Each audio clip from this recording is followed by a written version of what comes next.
அனைவருக்கும் வணக்கம். TNPSC group 4 exam பார்த்தீங்க அப்படின்னா ஆஸ் பர் ஆனுவல் பிளானர் பிரகாரம் வந்துட்டு ஜூலை மந்த்து 13th வந்து நடக்க போகிறதா வந்துட்டு அனௌன்ஸ்மெண்ட் வந்திருக்கு இல்லையா. ஸோ அதுக்காக வந்துட்டு நம்ம சேனலில் வந்து நம்ம நிறைய கிளாஸஸ்லாம் வந்துட்டு போட்டுட்ருக்கோம் ஓகேங்களா. ஸோ ஸ்டார்டிங்லேருந்து பார்த்துட்ருப்பீங்க. ஸோ இந்த கிளாஸஸ்க்கு முன்னாடி இந்த ஆல்ரெடி நம்ம வந்துட்டு டெஸ்ட்டும் வந்துட்டு போட்டிருந்தோம். அதுக்கு ஒரு பிளானர் போட்டு டெஸ்ட்டும் வந்துட்டு போட்டுட்ருந்தோம். ஸோ அந்த டைமில் தான் வந்துட்டு நியூ சிலபஸோடைய அப்டேட் வந்துச்சு. ஸோ அதுக்கப்புறமா வந்து ஒரு டெம்பரரியாக அந்த டெஸ்ட்லாம் வந்துட்டு ஸ்டாப் பண்ணி வச்சுருந்தோம் இல்லையா. ஸோ இப்போ வந்துட்டு மறுபடியும் வந்துட்டு நம்ம டெஸ்ட் வந்துட்டு ஸ்டார்ட் பண்ணுறோம். ஏன்னா கிட்ட நெருங்கிச்சு இல்லையா. இன்னும் ஒரு 3.5 month அந்த மாதிரி தான் டைம் இருக்குது நமக்கு. ஸோ இப்போலேருந்து ஸ்டார்ட் பண்ணால் தான் நம்ம வந்துட்டு நம்ம எக்ஸாமுக்குள்ளே சிலபஸ் வந்து கம்ப்ளீட் பண்ண முடியும், நம்மளால் படிக்கவும் முடியும். ஸோ நம்ம டெஸ்ட் பிளானர் வந்துட்டு ப்ரிப்பேர் பண்ணியாச்சு. ஸோ நிறைய பேர் வந்து கேட்டுட்டு இருந்தீங்க, முன்னாடி எக்ஸாம்ஸ் எழுதிட்டு இருந்தவங்க எல்லாருமே வந்துட்டு நிறைய திரும்ப எப்போ டெஸ்ட்டு ஸ்டார்ட் பண்ணுறீங்க அப்படின்னு சொல்லிட்டு கேட்டுட்டு இருந்தாங்க. ஸோ அதுக்காக இப்போ வந்துட்டு டெஸ்ட் பிளானர் வந்துட்டு பண்ணியாச்சு. ஸோ இந்த டெஸ்ட்டு எல்லாமே பார்த்திங்க அப்படின்னா ஃப்ரீ டெஸ்ட்டும் இருக்குது, ப்ளஸ் வந்துட்டு பே பண்ணுற ஒரு சின்னதாக ஒரு அமௌண்ட் வந்துட்டு கான்ட்ரிபியூட் பண்ணுற மாதிரியும் நம்ம வந்துட்டு கொடுத்துருக்கோம். ஸோ அது என்ன டீட்டெயில் அப்படின்னு சொல்லிட்டு நான் கொடுக்குறேன் ஓகேங்களா. ஸோ ஃப்ரீ டெஸ்ட் அட்டன் பண்ணணும் அப்படின்னா எவ்ரி சண்டே வந்துட்டு உங்களுக்கு டெஸ்ட் இருக்கும் ஓகேவா. ஸோ எவ்ரி சண்டே 9:45 to 10 உங்களுக்கு வீடியோ அப்லோட் ஆகிடும். ஸோ ஃப்ரீ டெஸ்ட் எழுதுகிறவங்க எழுதிக்கலாம். ஸோ டெஸ்ட்டு டேட் எப்போ ஸ்டார்ட் ஆகுது அப்படின்னு பார்த்தீங்கன்னா 9/3/2025 வந்துட்டு ஸ்டார்ட் ஆகுது. இது இந்த ஃபுல்லாகவே வந்துட்டு இது எது பேஸ் பண்ணியிருக்கு அப்படின்னு பார்த்தீங்கன்னா நியூ சிலபஸ் பேஸ் பண்ணி தான் நம்ம வந்துட்டு டெஸ்ட் எடுக்கிறோம் ஓகேங்களா. ஸோ புக் ஸ்டாண்டர்ட் வைஸோ இல்லை புக் வைஸோ வந்துட்டு நம்ம எடுக்கலை. நம்ம வந்துட்டு யூனிட் வைஸ் நமக்கு என்ன சிலபஸில் என்ன கொடுத்துருக்காங்களோ அதை பிரகாரம் தான் வந்துட்டு கொஷின்ஸ் வந்துட்டு இருக்கும் ஓகேங்களா. ஸோ சிலபஸில் எந்த டாபிக் கொடுத்துருக்காங்களோ அதுலேருந்து எவ்வளோ கொஷின்ஸ் வருமோ ஸோ அதுலேருந்து தான் வந்துட்டு உங்களுக்கு கொஷின்ஸ் எடுக்க போகிறோம். ஜென்ரலாக பார்த்தீங்க அப்படின்னா டெஸ்ட் வந்துட்டு சண்டேல இருக்கும். ஸோ 10 to 1 PM 3 hours வந்துட்டு உங்களுக்கு டெஸ்ட் இருக்கும் ஓகேவா. ஸோ இப்போ ஃபஸ்ட்டு பார்த்தீங்க அப்படின்னா யூனிட் 6 யூனிட் 4 வந்துட்டு நம்ம இதில் ஃபஸ்ட்டு டெஸ்ட்டில் கவர் பண்ணுறோம் அப்படின்னா எளிய மொழிபெயர்ப்பு அதுலேருந்து 5 marksக்கு வந்து நம்ம சொல்லியிருக்காங்க இல்லையா. ஸோ அது ப்ளஸ் கலைச்சொற்கள் 10 questions இருக்கும் ஓகேவா. 10 questions நமக்கு வந்துட்டு கொடுத்துருக்காங்க. அது வந்துட்டு எவ்வளோ கொஷின்ஸ் இருக்கும் பார்த்தீங்கன்னா 200 questions இருக்கும் ஓகேங்களா. ஸோ உங்களுக்கு 6th-லேருந்து 12th வரைக்கும் இருக்கிற எல்லா எளிய மொழிபெயர்ப்பு கலைச்சொற்கள்லேருந்து மட்டும்தான் வந்துட்டு உங்களுக்கு கொஷின்ஸ் இருக்கும் ஓகேவா. ஸோ உங்களுக்கு அந்த மாதிரி நீங்கள் ஒரு டெஸ்ட் அட்டன் பண்ணும்பொழுது நமக்கு எக்ஸாமில் அட்டன் பண்ணுறதுக்கு ரொம்பவே ஈஸியாக இருக்கும் இல்லையா. ஸோ அதை பேஸ் பண்ணி தான் வந்துட்டு இந்த டெஸ்ட்டு ஃபுல்லாகவே இருக்க போகுது. ஸோ அதே மாதிரியே பார்த்தீங்க அப்படின்னா அடுத்த டெஸ்ட்டும் பார்த்தீங்கன்னா சொல்லகராதியிலேருந்து நம்ம 15 questions வரப்போகுது அப்படின்னு கொடுத்துருக்காங்க. வாசித்தல் புரிந்து கொள்ளும் திறனில் 15 questions. ஸோ அதுலேருந்து 200 questions. ஸோ இது மாதிரி நீங்கள் வரிசையாக 200 questions அட்டன் பண்ணிகிட்டு இருக்கும் போது நம்ம வந்துட்டு ஃபுல் ஃப்ளெஜ்டாக நம்ம எக்ஸாமுக்கு ப்ரிப்பேர்ட் ஆகிடலாம். ஸோ ஃபைனலி நம்ம வந்துட்டு ஃபுல் யூனிட் டெஸ்ட்டும் வந்துட்டு மார்க் டெஸ்ட்டாக நம்ம வந்துட்டு கண்டக்ட் பண்ண போகிறோம் ஓகேங்களா. ஸோ அந்த மாதிரியும் பேட்டர்ன் வந்துட்டு நம்ம ப்ரிப்பேர் பண்ணியிருக்கோம். ஸோ இந்த மாதிரி நம்ம படிக்கும் பொழுது எக்ஸாமில் ஒரு 200 questions அட்டன் பண்ணுறதுக்கு நமக்கு ரொம்ப ஈஸியாக இருக்கும் ஓகேவா. ஓகே, இப்போ வந்துட்டு காம்படிஷன் வந்து ரொம்ப அதிகமாக இருக்குது, உங்களுக்கே தெரியும். ஸோ எந்த அளவுக்கு நம்ம கடுமையாக ப்ராக்டிஸ் பண்ணணும் படிக்கணும் அப்படிங்கிறது உங்களுக்கே வந்துட்டு தெரிஞ்சிருக்கும். லாஸ்ட் டைம் பார்த்தீங்க அப்படின்னா ஒரு 10 lakhs கிட்ட வந்துட்டு குரூப் 4 எக்ஸாம் எழுதியிருந்தாங்க. ஸோ இந்த தடவை அதை விட அதிகமாக தான் இருக்கும் ஓகேங்களா. ஸோ இப்போ வந்துட்டு பாஸ்ட் அவுட் ஆனவங்க நிறைய படித்து முடிக்கிறவங்க எல்லாருமே வந்துட்டு நம்ம காம்படிட்டிவாக வந்துடுவாங்க. ஸோ இந்த டைம் நமக்கு 12 lakhs to 13 lakh வரைக்குமே வந்துட்டு நம்ம எதிர்பார்க்கலாம் அவங்க அட்டன் பண்ணுவாங்க அப்படின்னு சொல்லிட்டு. ஸோ அந்த மாதிரி இருக்கும் பொழுது நமக்கு வந்துட்டு ஒரு 5,000 to 6,000 வேக்கன்சியில் நம்ம வந்துட்டு எழுதுகிறோம் அப்படிங்கும்பொழுது ஸோ அவ்வளோ பேர் கூட நம்ம காம்படிட் பண்ணணும் அப்படிங்கும்பொழுது நம்ம எப்படி படிக்கணும். ஸோ கண்டிப்பாக வந்துட்டு நல்லா படிக்கணும். ஸோ எக்ஸாமுக்கு நல்லா நம்ம வந்துட்டு பாஸ் அவுட் அதாவது நல்லா மார்க் எடுத்து நம்ம வந்துட்டு போஸ்டிங் வாங்கினவங்களுக்குலாம் கேட்டிங்க அப்படின்னா அவங்க என்ன சொல்கிறாங்க அப்படின்னு பார்த்தீங்கன்னா டெஸ்ட் எழுதி பாருங்கள், டெஸ்ட் எழுதி பார்த்தா தான் உங்களால் கண்டிப்பாக வந்துட்டு மார்க் ஸ்கோர் பண்ண முடியும் அப்படின்னு சொல்கிறாங்க இல்லையா. வெறுமனே நீங்கள் வந்து டெஸ்ட் எழுதாமல் படிச்சுட்டே இருக்கீங்க அப்படிங்கும்பொழுது நீங்கள் எந்தளவுக்கு ப்ரிப்பேர் ஆகிருக்கீங்க, உங்களால் எந்தளவுக்கு நீங்கள் திரும்ப ரிமெம்பர் பண்ணிக்க முடியுது அப்படின்றது உங்களுக்கே தெரியாது. ஸோ டெஸ்ட் எழுதும் போது மட்டும்தான் நம்ம எந்த இடத்துல நம்ம வந்து மிஸ்டேக் பண்ணியிருக்கோம், ஸோ நம்ம எந்த அளவுக்கு மறக்கிறோம் அப்படிங்கிறது தெரியும். ஸோ நம்மளோட மறதி எந்த அளவுக்கு இருக்குது அப்படின்னு தெரிஞ்சதுனா தான் நீங்கள் எத்தனை தடவை நீங்கள் ரிவிஷன் பண்ணணும், எவ்வளோ எஃபர்ட் போடணும் அப்படிங்கிறதே உங்களால் தெரிஞ்சுக்க முடியும்.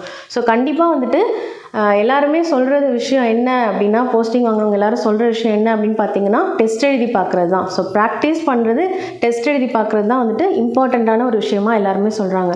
ஸோ கண்டிப்பாக நம்ம வந்துட்டு டெஸ்ட் எழுதி பார்க்கணும் ஓகேங்களா. சரி, இப்போ வந்துட்டு நம்ம டெஸ்ட் பிளானர் என்ன அப்படின்னு சொல்லிட்டு நம்ம பார்க்கலாம் ஓகேங்களா. ஸோ எவ்ரி சண்டே வந்துட்டு டெஸ்ட் இருக்கும் 3 hours நான் சொல்லியிருந்தேன் இல்லையா. ஸோ அடுத்ததான் யூனிட் 6 யூனிட் 4. யூனிட் 6ல் எளிய மொழிபெயர்ப்பு 5 கொஷின்ஸு, கலைச்சொற்கள் 10 கொஷின்ஸ் இருக்கும். ஸோ எளிய மொழிபெயர்ப்பு 5 கேள்விகள் எதிலிருந்து வரும் அப்படிங்கிறத கொடுத்துட்டாங்க பாருங்கள். ஆங்கிலம் மற்றும் பிறமொழி சொற்களுக்கு இணையான தமிழ் சொற்கள் அறிதல் வேண்டும். பயன்பாட்டில் உள்ள ஆங்கில சொற்களை மொழிபெயர்த்தல் வேண்டும். சான்று பென்ட்ரைவ், பிரிண்டர், கம்ப்யூட்டர், கீபோர்டு இந்த மாதிரி. ஓகேங்களா. ஸோ ஆவணங்களின் தலைப்பு, கோப்புகள், கடிதங்கள், மனுக்கள், மொழிபெயர்ப்பு, புரிந்து கொள்ளுதல். ஓகேங்களா. ஸோ அவங்களுக்கு எந்த மாதிரியான ஒர்க் பேஸ்டு நமக்கு தேவைப்படுதோ அந்த நாலேஜ் தான் அவங்க எதிர்பார்க்குறாங்க இல்லையா. ஸோ அதுக்கேற்ற மாதிரி நமக்கு வந்துட்டு டெஸ்ட் இருக்கும். ஸோ நெக்ஸ்ட்டு பார்த்திங்க அப்படின்னா கலைச்சொற்கள் 10 கொஷின்ஸ் இருக்குது.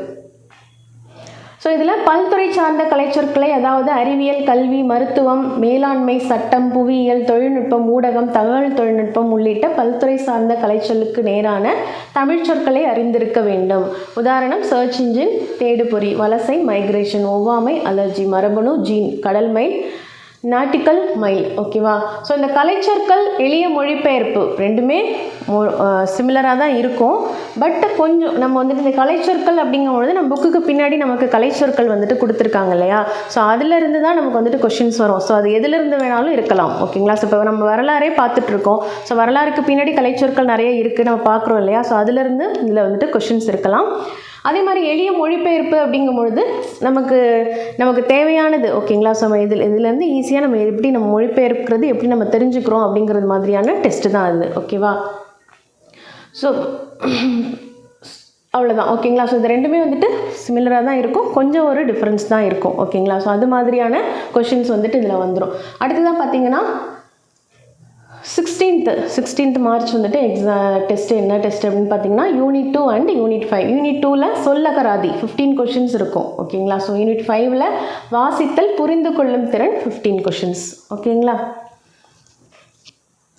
ஓகே. வாசித்தல், புரிந்து கொள்ளும் திறன் 15 கொஷின்ஸில் கொடுக்கப்பட்ட பத்தியிலிருந்து கேட்கப்பட்ட வினாக்களுக்கு சரியான விடையை தேர்ந்தெடுத்தல், செய்தித்தாள், தலையங்கம், முகப்பு செய்திகள், அரசு சார்ந்த செய்திகள், கட்டுரைகள் இவற்றை வாசித்தல், புரிந்து கொள்ளும் திறன், ஓமை தொடரின் பொருளறிதல், மரபு தொடரின் பொருளறிதல், பழமொழிகள் பொருளறிதல், ஆவண உள்ளடக்கங்களை புரிந்து கொள்ளும் திறன். ஓகேவா. ஸோ இதிலிருந்து நமக்கு எதிலிருந்து வேணாலும் இப்போது பழமொழிகள் பொருளறிதல் அப்படின்னு சொல்லி கொடுக்கலாம்.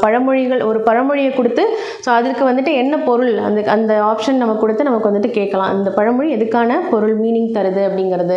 ஸோ புரிந்து கொள்ளும் திறன், அதாவது ஒரு பேராகிராஃப் கொடுத்துட்டு ஸோ அதிலிருந்து கொஷின்ஸ் கேட்கலாம். 5 to 10 கொஷின்ஸ் அந்த மாதிரி இருக்கும். ஸோ அந்த கொஷின்ஸ்க்கு வந்துட்டு நம்ம அந்த பேராகிராஃபை எந்த அளவுக்கு படித்து நம்ம புரிஞ்சுக்கிறோம் அப்படிங்கிறதுக்கான டெஸ்ட்டாக தான் இருக்கும். ஸோ அதிலிருந்து தான் நம்ம கொஷின்ஸ் கேட்பாங்க. ஸோ இதெல்லாம் வந்துட்டு நம்ம ஈஸியாக மார்க் ஸ்கோர் பண்ணலாம் இல்லையா. ஓகே. சொல்லகராதி இதுதான் வந்துட்டு சொல்லகராதி. இதில் தான் வந்துட்டு பார்த்திங்கன்னா நிறைய இருக்குது. ஓகேங்களா. ஸோ நம்ம வந்துட்டு நிறைய படிக்க வேண்டியது இதில் தான் இருக்கும். பட் 15 கொஷின்ஸ் தான் வந்துட்டு அதிலேருந்து கேட்குறாங்க. ஓகேவா. ஸோ எதிர்ச்சொல்லை எடுத்து எழுதுதல், ஓர் எழுத்து ஒரு மொழி, உரிய பொருளை கண்டறிதல். ஸோ இந்த மாதிரியான இதெல்லாம் வந்துட்டு இந்த டாபிக்ஸ்லாம் வந்துட்டு அந்த இதில் வந்துட்டு கவர் ஆகிடும். ஓகேவா. ஸோ இதில் இருந்தும் 200 கொஷின்ஸு.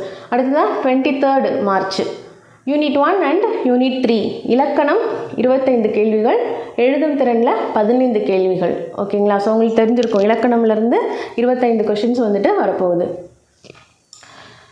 பிரித்தெழுதல், சேர்த்தெழுதுதல், சந்திப்பிழை, குறில் நெடில் வேறுபாடு, லகர வேறுபாடு, நகர வேறுபாடு, இந்த மாதிரியான கொஷின்ஸ்லாம் வந்துட்டு இதில் வந்துட்டு கவர் ஆகிடும். ஓகேங்களா.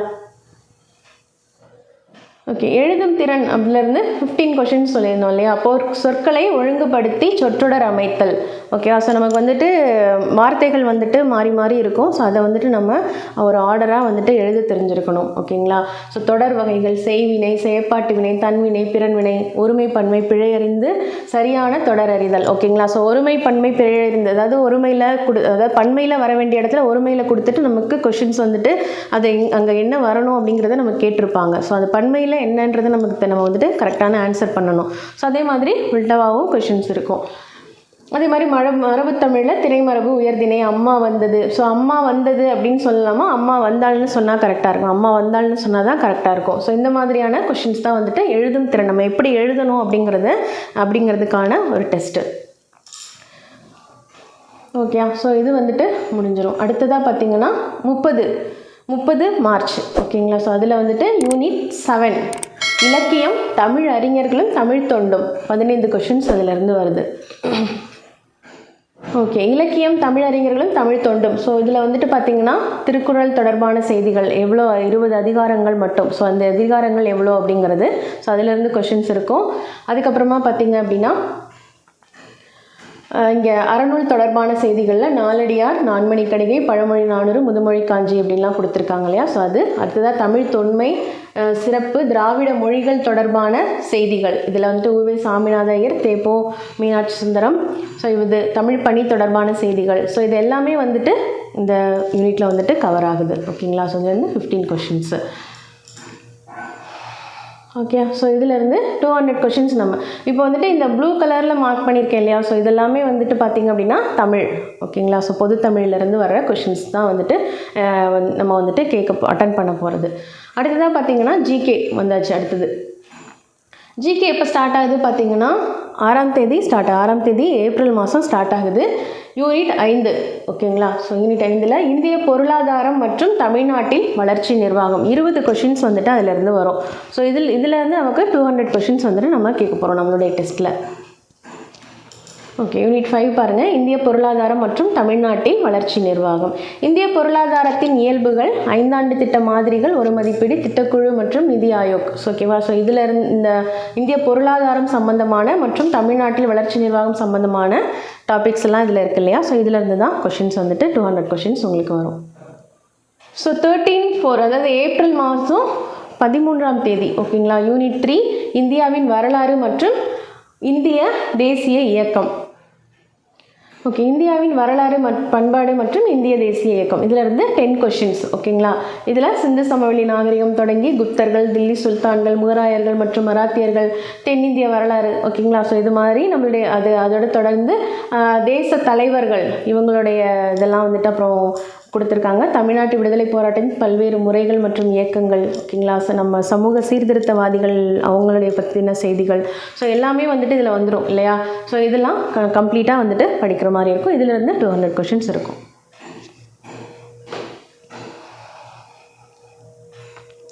அடுத்ததான் ஏப்ரல் 20 யூனிட் 6 தமிழ்நாட்டின் வரலாறு பண்பாடு மரபு மற்றும் சமூக அரசியல் இயக்கங்கள் ஓகேங்களா.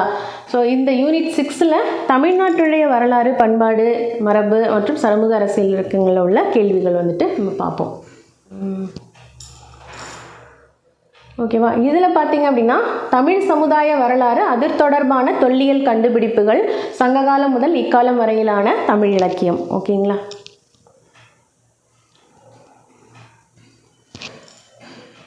அடுத்ததாக ஏப்ரல் 27 யூனிட் 4 இந்திய ஆட்சியியல் 15 கொஷின்ஸ் ஓகேங்களா. ஸோ இந்திய ஆட்சியியல் தொடர்பான 15 கேள்விகள் இதில் கேட்கப்படுது. இந்திய அரசியலமைப்பின் முகவுரை பாலிட்டி ஓகேங்களா. ஸோ பாலிட்டியிலேருந்து நமக்கு 15 கொஷின்ஸ் வந்துட்டு நமக்கு கொடுத்துருக்காங்க. ஸோ இதுவும் வந்துட்டு இம்பார்ட்டன்ட்.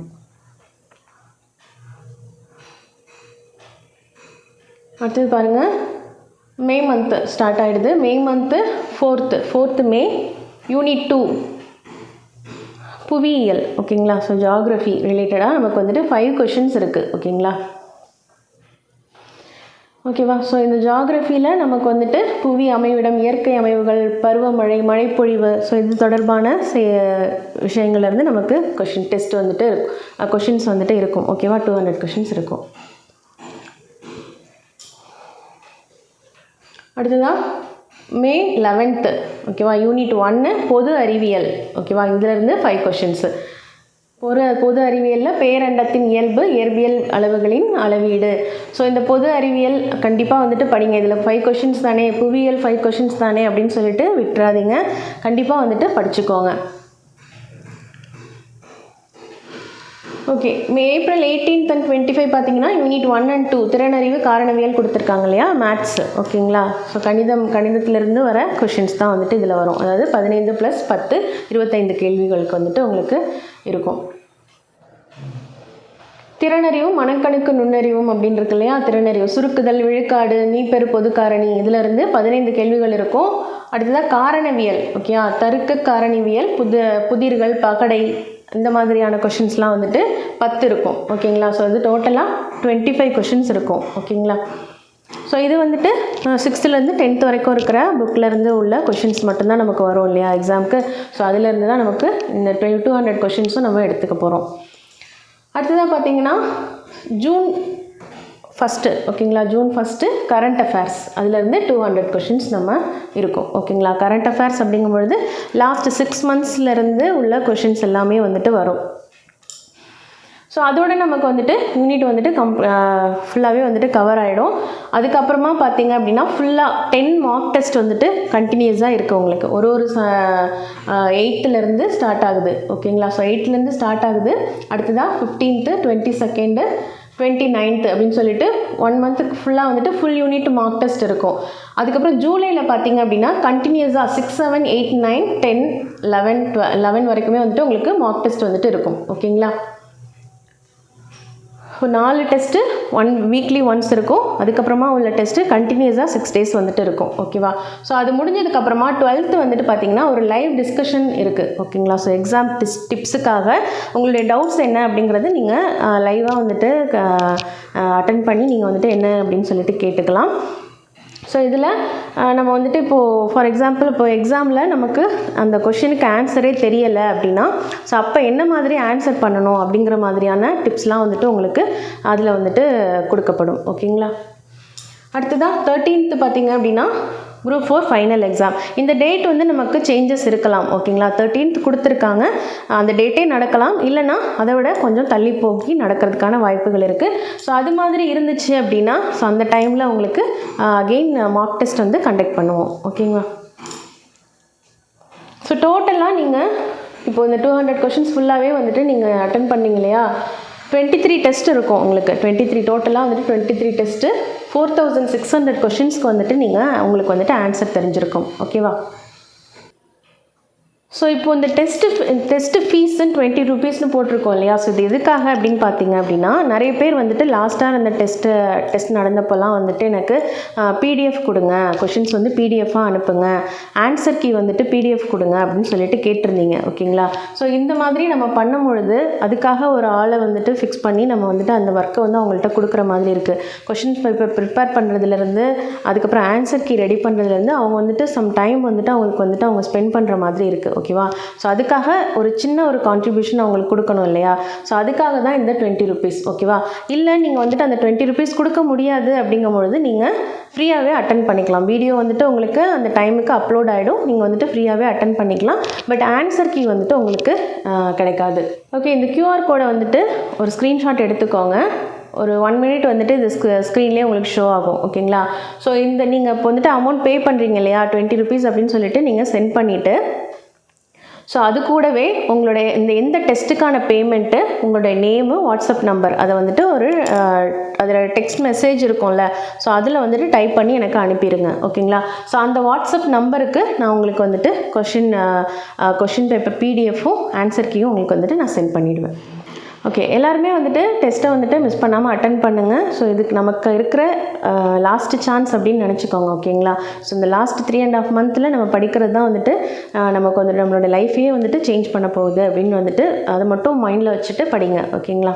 ஓகே, இப்போ நீங்கள் டெஸ்ட்டுக்கு வந்துட்டு ப்ரிப்பேர் பண்ணுறவங்க இருப்பீங்க, ஸோ பண்ணாதவங்களும் இந்த வீடியோ பார்ப்பீங்க. ஸோ உங்களுடைய ஃப்ரெண்ட்ஸ் அண்ட் ஃபேமிலிக்கு வந்துட்டு ஷேர் பண்ணுங்கள். டிஎன்பிஎஸ்சி எக்ஸாமுக்கு வந்து ப்ரிப்பேர் பண்ணிகிட்ருக்காங்க இல்லையா, ஸோ அவங்களுக்கும் வந்துட்டு ஷேர் பண்ணுங்கள். ஸோ அவங்களுக்குமே வந்துட்டு இது யூஸ்ஃபுல்லாக இருக்கும். ஓகேங்களா? நன்றி, வணக்கம்.